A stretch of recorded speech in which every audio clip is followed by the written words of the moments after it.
रात के 12 बजे थे। बारिश की बूंदें खिड़की पर लगातार टपक रही थीं। दूर कहीं बिजली चमकती तो कमरे की दीवारें पल भर के लिए सफेद हो जाती। फिर सब कुछ फिर से अंधेरे में डूब जाता। शहर से दूर एक जर्जर रेडियो स्टेशन की इमारत खामोश पड़ी थी।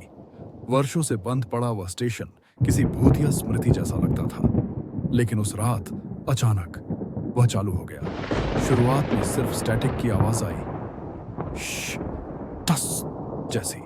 फिर उसमें से एक टूटी हुई धीमी आवाज उभरी, क्या तुम सुन रहे हो? किसी ने सोचा ये कोई मजाक है, पर अगले ही हफ्ते अजीब घटनाएं शुरू हो गईं। जिन लोगों ने रात में रेडियो चालू किया, उन्हें अपने नाम से पुकारा जाने लगा। किसी को लगा कोई उनके घर के बाहर खड़ा है।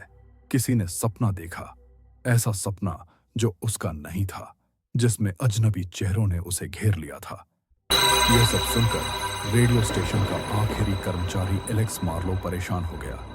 उसके पिता ने यह स्टेशन चलाया था, लेकिन वर्षों से बंद पड़ा था। एलेक्स ने तय किया कि वह सच का सामना करेगा। आखिरी रात उसने लाइव प्रसारण शुरू किया। स्टूडियो में सिर्फ एक टेबल लैंप जल रहा था, बाकी सब अंधेरा। वह माइक्रोफोन के सामने बैठा और कांपती आवाज में कहा, अगर तुम हो, सामने आओ। मैं डरूंगा नहीं, मैं सच जानना चाहता हूं। स्टैटिक फिर गूंजी। इस बार आवाज साफ थी, जैसे किसी ने उसके कान में फुसफुसाया हो। क्यों? हमें ढूंढना चाहते हो? एलेक्स का चेहरा पीला पड़ गया, क्योंकि ये सामान्य नहीं है, ये गलत है। कुछ पल की खामोशी, फिर खिड़की पर हल्की हल्की दस्तक। 1, 2, 3। एलेक्स की सांसें तेज हो गईं, हाथ कांप रहे थे। फिर आवाज आई, आओ, हमें ढूंढो। लैंप झपका, फिर बुझ गया। कमरा पूरी तरह अंधेरे में डूब गया। सिर्फ एलेक्स की सांसों की आवाज रह गई। उसकी उंगलियां कांपती हुई टेबल पकड़ रही थीं।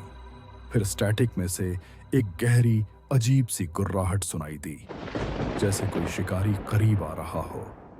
लेकिन आवाज बाहर से नहीं, कमरे के अंदर से आ रही थी। एलेक्स ने घबराकर टॉर्च जलाई और चारों तरफ देखने लगा। कुछ नहीं था, लेकिन लाइव कैमरे की स्क्रीन पर सब दिख रहा था। दर्शकों ने देखा कि एलेक्स अपनी जगह खड़ा है, आंखें फटी हुई, किसी अदृश्य चीज को देख रहा है। उसके पीछे खाली कुर्सी थी, पर स्क्रीन पर उसमें एक काली आकृति झिलमिला रही थी, जैसे कोई उसके पीछे खड़ा हो।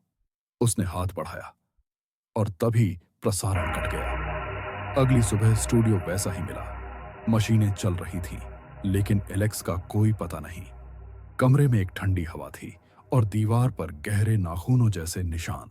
कहते हैं, आज भी अगर आप आधी रात के बाद उस पुराने स्टेशन की फ्रीक्वेंसी पकड़ें, तो वही आवाज सुनाई देती है। क्या तुम सुन रहे हो? जो भी जवाब देता है, लौटकर कभी नहीं आता।